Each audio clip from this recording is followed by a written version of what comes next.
오늘은 본문의 말씀을 가지고 나의 도움이 되시는 하나님이라고 하는 제목으로 말씀을 나누고자 합니다.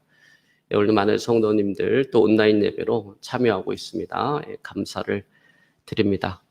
오늘도 말씀 나누기 전에요, 우리 인사합니다. 앞뒤 또 좌우 바라보시면서 오늘은 우리 그렇게 인사합니다. 하나님은 당신을 지키시는 분이십니다.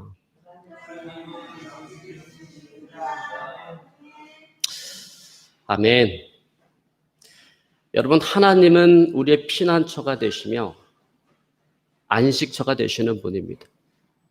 여러분, 그래서 우리는 하나님 안에 거할 때 가장 안전하고 또 평안과 안식을 누릴 수가 있습니다. 여러분, 그런 의미에서 하나님의 품은 우리의 마음의 고향과도 같다, 그렇게 말씀드릴 수가 있을 것입니다. 자, 여러분, 사람은요, 누구나 다 마음의 고향이라는 게 있어요. 어떤 사람에게는 자신이 태어나고 자라난 곳이 마음의 고향일 수 있습니다. 또 어떤 사람들은 자기가 이 세상에 태어났을 때 가장 먼저 자기에게 젖을 물려준 그 어머니의 품을 마음의 고향으로 생각하며 살아가기도 합니다.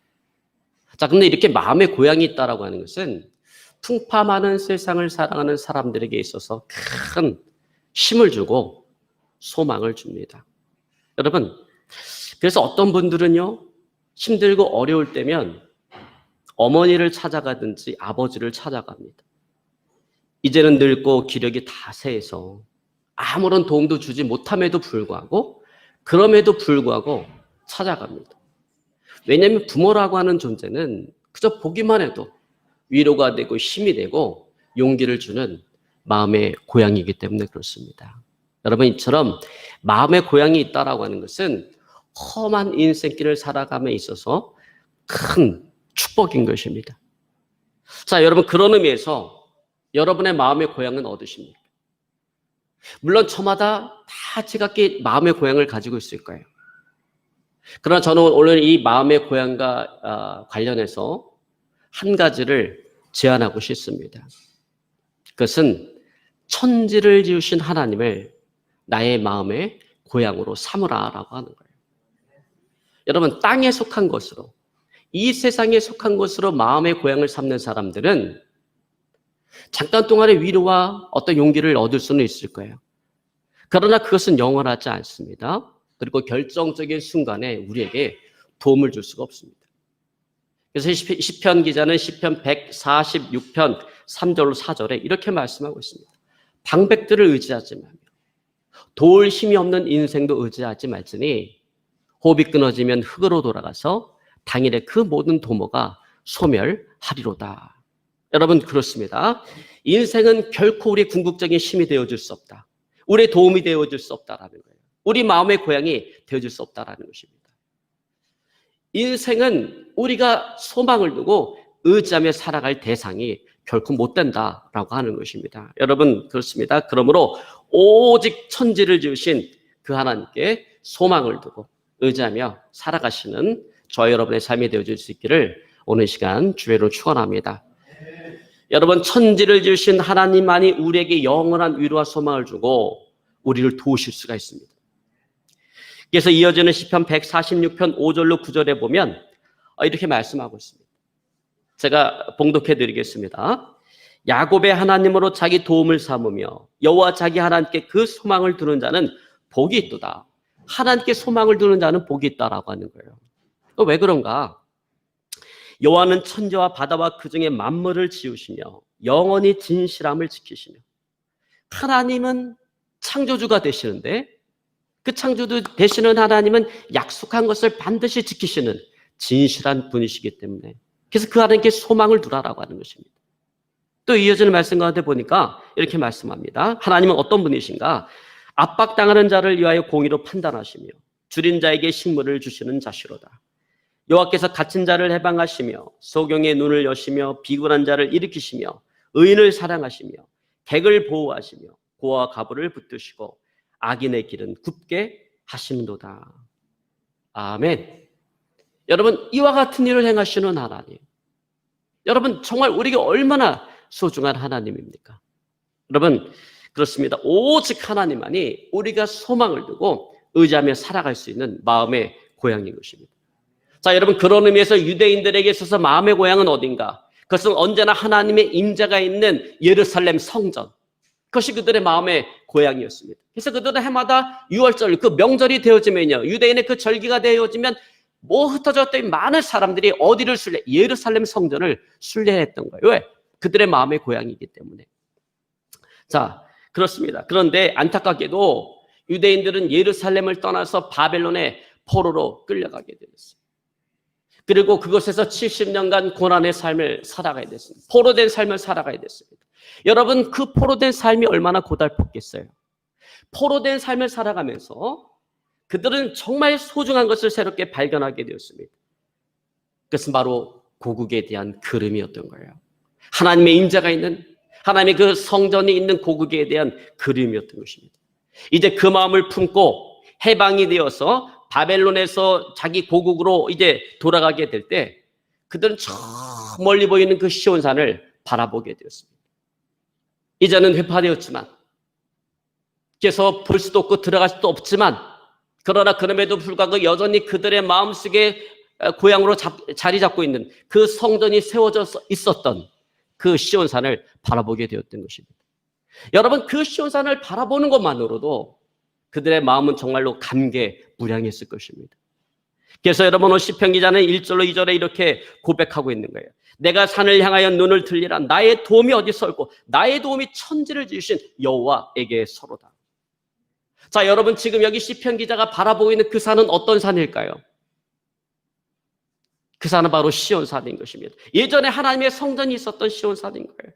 그러나 안타깝게도 바벨론의 포로에서 지금 돌아오는 지금에는 그 성전이 없어요. 하나님께서 임재해 주시겠다고 약속하셨던 그 하나님의 성전이 이제 불에 타서 회파되어지고 아무것도 없다라고 하는 것입니다. 자, 그러나 그렇다고 해서 하나님의 도움의 손길이 사라진 것은 아니다라고 하는 거예요. 왜? 하나님은 인간이 만든 성전에 의지해서 살아가시는 분이 아니시기 때문에, 하나님은 그 성전에 갇혀 있는 분이 아니시기 때문에, 성전이 없다고 해서 하나님이 계시지 않은 것은 아니기 때문에 그렇다라는 거예요. 여러분, 그래서 오늘 시편 기자는 고백하는 것입니다. 뭐라고 고백해요? 하나님은 뭐라고? 하나님은 천지를 지으신 분이시다, 이렇게 고백하는 거예요.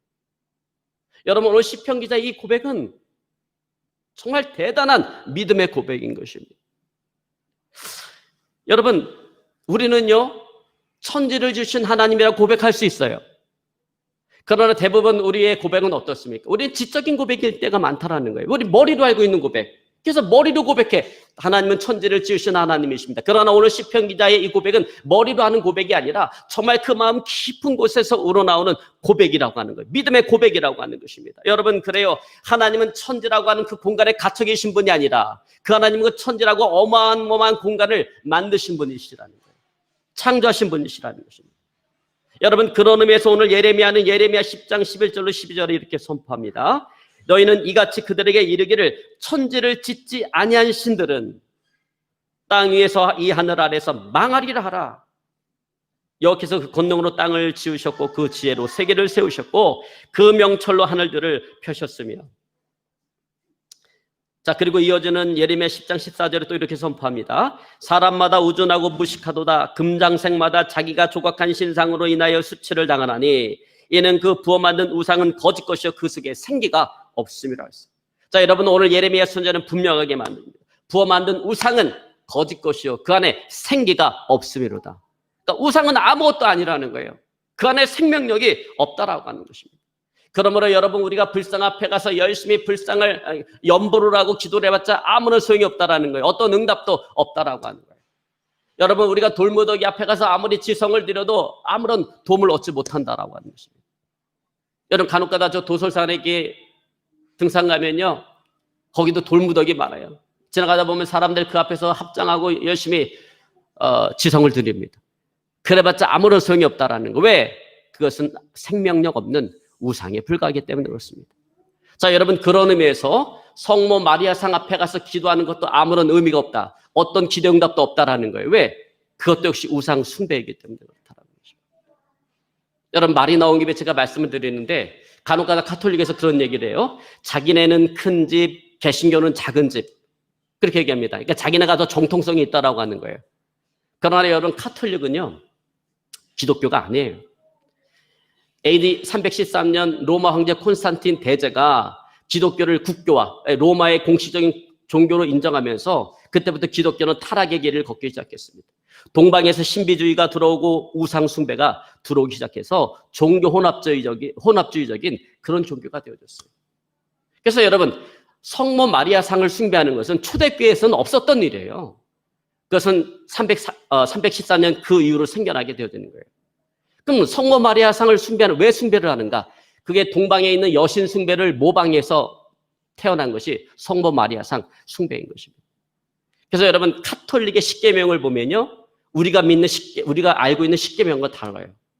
카톨릭의 십계명에 보면 성경에 분명히 기록되어 있는 제2계명이 없어요. 제2계명이 뭐냐면 우상 숭배하지 말라라고 하는 계명입니다. 그 계명이 없어. 그리고 그 자리에 다른 계명을 2개로 쪼개서 하나를 거기다가 집어넣어놨어요. 여러분, 왜 십계명에서 우상 숭배하지 말라는 그 계명을 빼버렸을까요? 마리아상을 숭배해야 되는데 이게 걸림돌이 되어지는 거예요. 그러니까 십계명에서 제2계명을 빼버린 것입니다. 그러니까 여러분, 카톨릭은요, 우상 숭배의 종교지 기독교가 아니다라고. 거기에는 구원이 없다라고 하는 것입니다. 여러분, 이 세상이 섬기는 신들은 다 하나같이 사람들이 만든 우상일 뿐이라는 거예요.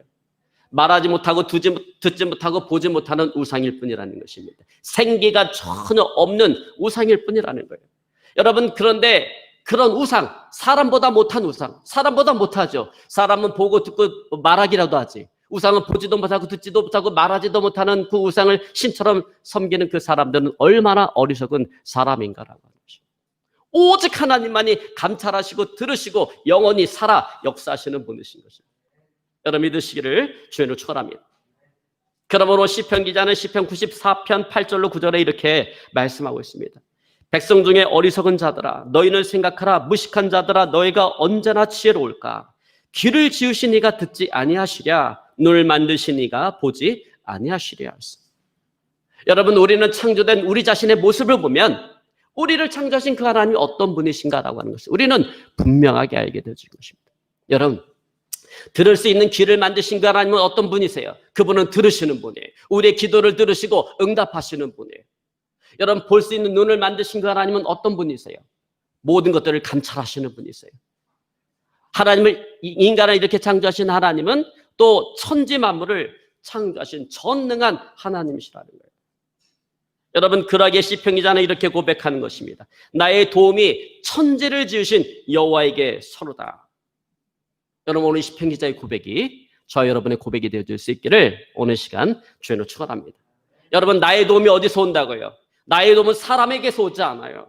어디 누가 힘 있는 사람, 유력한 사람, 권세 있는 사람한테 나의 도움이 오는 것이 아니라 오직 천지를 지으신 하나님께로부터 오는 것입니다.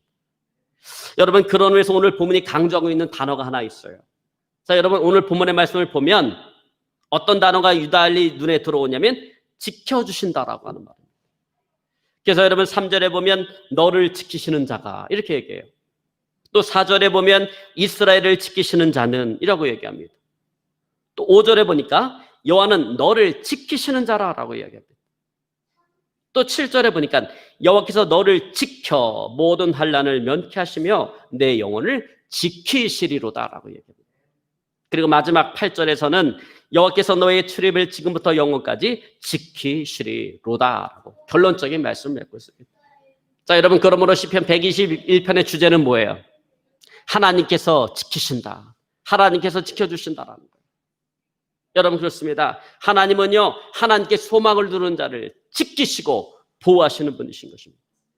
자, 여러분, 오늘 본문에 나오는 이 지켜주신다라고 하는 이 말, 원어 성경에 보니까 히브리어로 샤말이라고 하는 단어가 쓰여있어요. 근데 여러분, 이 샤말이라고 하는 단어는 어떤 의미냐면 군인이 눈을 부릅뜨고 자기 동료를 위해서 보초를 서는 것처럼, 목자가 목숨을 걸고 양떼를 지켜주는 것처럼 그렇게 지켜주신다라고 하는 거예요. 자, 그러므로 이스라엘 백성들은 포로 귀환 후에 모두가 다 힘들고 어려운 상황이었지만 하나님께서 지켜주신다라고 하는 그 약속을 굳게 믿었습니다. 비록 우상 숭배를 한 자신들의 잘못으로 말미암아 바벨론의 포로로 끌려가는 수치를 경험했지만, 그러나 이제 하나님께서 지켜주신다라고 하는 그 약속을 믿고 그들은 새롭게 출발을 하게 되었던 것입니다. 그래서 이제 그들은 새롭게 지어진 그 성전, 아마도 스룹바벨 성전이겠죠. 포로 귀환 이후에 지어진 성전이니까. 그 스룹바벨 성전에 예배드리러 갈 때마다 하나님께서 지켜주신다라고 하는 이 하나님의 약속을 굳게 믿고 하나님을 높이고 찬양했던 것입니다. 여러분, 오늘 시편 이 122편은 예배드리기 위해서 성전에 올라갈 때마다 모든 이스라엘 백성들이 불렀던 주제 찬양인 거예요. 그래서 여러분, 우리 성경의 시편 121편 보면 거기 밑에 표제가 붙어 있어요. 표제가 뭐라고 붙어 있냐면 성전에 올라가는 노래, 이렇게 되어 있습니다. 그러니까 무슨 얘기예요? 예배드리러 성전에 올라갈 때마다 이스라엘 백성들이 뭔 노래를, 이 시편, 이 찬양을 불렀다라고 하는 것입니다. 이 찬양을 부르면서 지켜주시는 그 하나님의 은혜가 너무나도 감사해서 그 감사하는 마음으로 그들은 하나님을 예배했던 것입니다. 자, 그런 의미에서 여러분 예배 드리러 올 때 어떤 노래를 들으세요? 어떤 노래를 부르세요? 여러분 예배 드리러 오면서 혹시 뽕짝이나 가요를 듣지는 않겠죠? 그러지 않으리라 제가 생각을 합니다. 한 몇 년 됐는데요. 대전 지방에 사나 그 목사님과 사모님이 가을 산행을 갔어요. 가을 돼갖고 뭐 단풍 본다 그래갖고 저기 대둔산으로, 대둔산이 아니라 덕유산으로 단풍을 구경을 갔어요. 그래서 막 그 단풍을 보고 저녁에 돌아갈 시간이 돼서 이제 모이는 장소로 모여갖고 마지막으로 하나님께 예배드리고 이제 버스 타고 가려고 이제 예배를 드리게 되어졌어요. 예배를 드리는데 그냥 그 산새와 단풍 든 것을 바라보면서 우리 찬송가 40장 있잖아요. 주 하나님 지으신 모든 세계 내 마음속에 이르되, 그 찬양을 부르는데 너무나 은혜가 되는 거예요. 그래서 그 은혜를 안고 버스를 타고 오는데 한 30분 정도 갔는데 갑자기 뽕짝이 나오는 거예요. 내가 볼 때는 운전기사분이 나름대로 배려한 거예요. 목사님들 무리하실까 봐 음악을 틀어준 음악이 뽕짝인 거예요. 뽕짝이 나오는데 갑자기 분위기가 이상해지더라고요. 제 마음도 조금 전까지만 해도 은혜가 충만했었는데 막 은혜가 막 사라지려고 막, 그래서 은혜 놓치지 않으려고 애썼던 그런 기억들이 있습니다. 여러분, 우리가 평소에 어떤 노래를 듣고 어떤 노래를 부르는가는 대단히 중요한 거예요. 특별히 우리가 예배 드리러 올 때 이건 더욱더 중요한 것입니다. 그래서 여러분 예배 드리러 올 때요, 성령의 기름 부으심이 충만한 그런 찬양을 들으시기를 이 시간 주의로 축원합니다. 여러분, 그러면서 하나님을 믿는 하나님의 자녀로서 차 안에 찬양곡은 없고 그냥 가요만 잔뜩 있다, 이 사람 회개해야 돼요. 여러분이 가지고 있는 핸드폰에 찬양곡은 없고 그냥 가요만 잔뜩 들어있다, 이 사람 회개해야 됩니다. 여러분, 그리고 무엇보다 예배 드리러 나올 때 우리가 조금 일찍 나와서 하나님을 찬양하며 마음을 준비하는 것이 필요해요. 여러분, 예배를 드린다라고 하는 게 뭐예요? 여러분, 예배를 드린다라고 하는 것은 내가 그 시간에 하나님께 나의 마음을 드리고 몸으로 헌신하는 거예요. 그게 예배예요. 근데 우리의 마음이 준비되어 있지 않다면 어떻게 하나님께서 우리의 예배를 받으실 수가 있겠습니까? 그러면 항상 예배 일찍 나와서 찬양하며 예배자의 마음으로 서실 수 있기를 오늘 시간 주에는 축원합니다. 여러분, 그것이 바로 올바른 예배자의 자세인 거예요. 여러분, 항상 자세가 중요합니다. 여러분, 저명한 미국의 사회학자인 커밍옥은 이런 말을 했어요. 사람이 성공하고 행복하게 사는 비결의 97%는 마음의 자세에 달려있다. 여러분, 그런 의미에서 예배도 마찬가지예요. 여러분, 예배도 자세가 중요해요. 정말 여러분, 우리가 하나님께서 기뻐하시고 받으실 만한 정말 성공적인 예배를 드리길 원한다면 자세가 중요하다라고 하는 거예요. 우리 마음의 자세가 중요하고 몸의 자세가 중요하다라는 것입니다. 여러분, 그리고 성공적인 예배는 우리의 운명을 가르는 거예요. 우리 운명을 결정짓는 거예요. 그래서 여러분, 내가 정말 성공하기를 원한다면, 여러분, 성공이 꼭 돈 많이 버는 게 성공은 아니잖아요. 정말 내가 가정에서 아버지로서 어머니로서 성공하기를 원한다면, 내가 직장에서 성공하기를 원한다면, 아니면 내가 내 인생, 내 삶 속에 나의 어떤 성취하고자 하는 자아 성취를 위한 어떤 그런 성공을 원한다면 우리는 무엇보다도 먼저 예배의 성공자가 되어져야 된다라고 하는 것입니다. 여러분, 우리가 잘 알다시피 솔로몬은 보세요. 솔로몬은요, 철저하게 준비를 해서 왕이 된 사람이 아니에요. 어느 날 갑자기 왕이 되어버렸어요. 어린 나이에. 여러분, 왕이 되려면 일단 자기 지지 기반을 아주 튼튼하게 다져놓고 왕이 돼야지 왕권이 이게 든든하게 서가지, 지지 기반 없는 상태에서 왕이 되어버리면요, 이게 언제 역성혁명이 일어나서 무너질지 모르는 거예요. 근데 솔로몬은 지지 기반 없이 왕이 됐어요. 그럼에도 불구하고 솔로몬이 이스라엘 다윗의 이르려서 성군으로서 이스라엘 왕의 자리를 굳건히 지켜갈 수 있었던 것은 왜 그럴까요? 솔로몬의 1,000번제입니다. 솔로몬이 하나님께 1,000번제를 드렸을 때 솔로몬이 하나님 앞에 엄청난, 자기가 구하지 않은 엄청난 축복을 오늘 받아서 그의 왕권을 든든히 지켜나갈 수 있었던 것입니다. 여러분, 모든 복의 근원이 되는 아브라함을 보세요. 믿음의 조상 아브라함. 여러분, 아브라함이 복의 근원이 되고 믿음의 조상이 될 수 있었던 것은 왜 그럴까요? 아브라함은 유목민이었어요. 가는 곳마다 목초지를 찾아서 옮겨 다니는 사람이었어요. 자기 본토 친척 아비의 집을 떠나서 나그네 인생을 살아가는 그에게 여러분, 내일에 대한 기약이 뭐가 있겠어요? 그럼에도 불구하고 그가 복의 근원이 되고 믿음의 조상이 되어진 것은 가는 곳마다 먼저 하나님께 예배를 드렸다라는 거예요. 가는 곳마다 단을 쌓고 그곳에서 그는 먼저 하나님 앞에 예배를 드렸다라고 하는 것입니다. 여러분, 그러므로 항상 준비된 마음으로 뜻을 다하고 마음을 다해서 하나님을 예배하는 그런 예배자 되시기를 오늘 시간 주연으로 축원합니다. 자, 이제 바벨론에 돌아온 이스라엘 백성들은 하나님을 예배하기 위해서 오늘 시편 121편 이 찬양을 부르며 성전으로 올라갑니다. 그리고 이 찬양을 부르는 이스라엘 백성들의 마음속에는 지켜주신다라고 하나님의 그 약속하신 하나님에 대한 믿음으로 충만합니다. 이 약속을 신뢰하며 의지하며 정말 마음을 다해서 뜻을 다해서 그들은 오늘 하나님을 예배했던 것입니다. 여러분, 그러므로 저와 여러분, 우리가 어떤 어려움이 닥쳐온다 할지라도, 어떤 시련과 역경과 환난이 닥쳐온다 할지라도 우리를 지켜주신다라고 하는 그 하나님의 약속을 굳게 믿어야 된다라는 거예요. 그리고 그 믿음을 가지고 우리가 하나님을 예배해야 된다라고 하는 것입니다.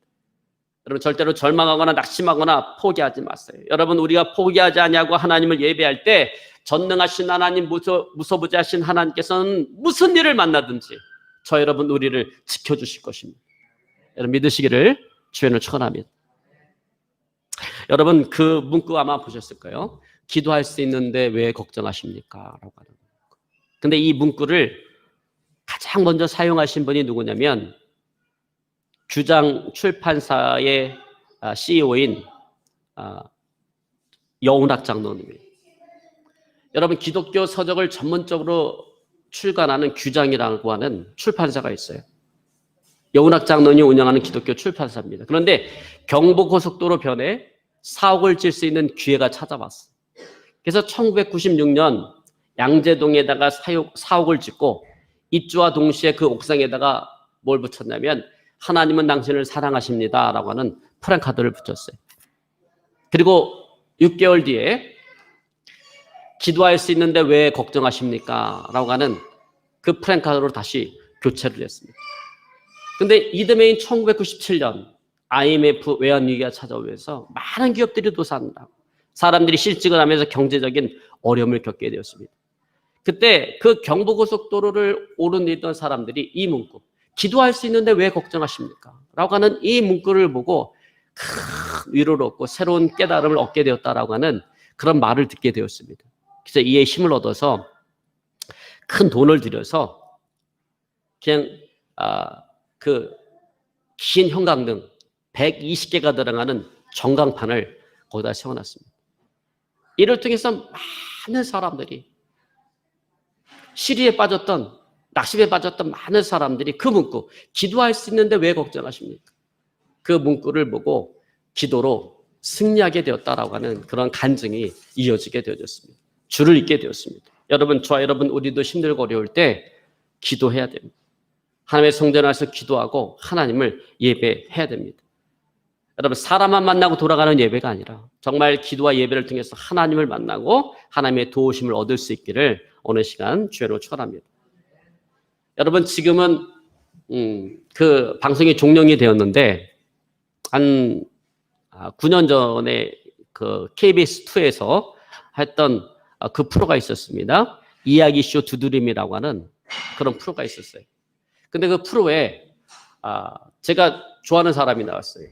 뮤지컬 배우 윤석하 씨가 거기에 나왔습니다. 나와서 지난날 어려웠던 그런 삶의 순간들을 적나라하게 이야기했습니다.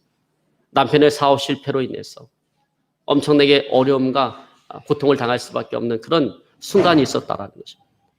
정말 그때는 모든 의욕을 상실한 남편이 혹시 자살을 하지는 않을까라고 하는 그런 마음에 늘 마음을 졸이면서 살아갔다고 합니다. 그런데 그런 남편을 위해서, 남편을 돕기 위해서 대형 뮤지컬을 기획하게 되었습니다. 그리고 이게 어떤 순수한 창작을 위해서 투자자들을 섭외를 하지 않았어요. 자, 그러다 보니까 자기가 가지고 있는 돈으로 하다 보니까 얼마 지나지 않아서 그 모든 돈이 바닥이 나고 또 급하게 1억이라고 하는 돈이 필요하게 되었습니다. 1억이라고 하는 돈을 마련하지 못하면 지금까지 준비했던 모든 것들이 다 수포로 돌아갈 수밖에 없는 그런 아주 심각한 그런 상황이 되어졌습니다. 그래서 이 문제를 해결하기 위해서 이곳저곳 돌아다니면서 섭외를 했는데 어느 누구도 그 문제를 해결해 주겠다는 사람을 만나지를 못했습니다. 그래서 하루 종일 발품을 팔면서 돌아다니다가 이제 저녁에 지친 몸으로 집에 돌아오게 되었습니다. 그리고는 하나님 앞에 무릎을 꿇고 기도하기 시작했어요. 하나님 살려주십시오. 하나님 살려주십시오. 저에게 광고 한 건만 연결해 주십시오. 하나님 광고 한 건만 되면 이 모든 문제 해결할 수 있습니다. 근데 관절염이라든지 감기 CF는 저의 이미지와 맞지 않으니 저의 이미지에 맞는 그런 광고를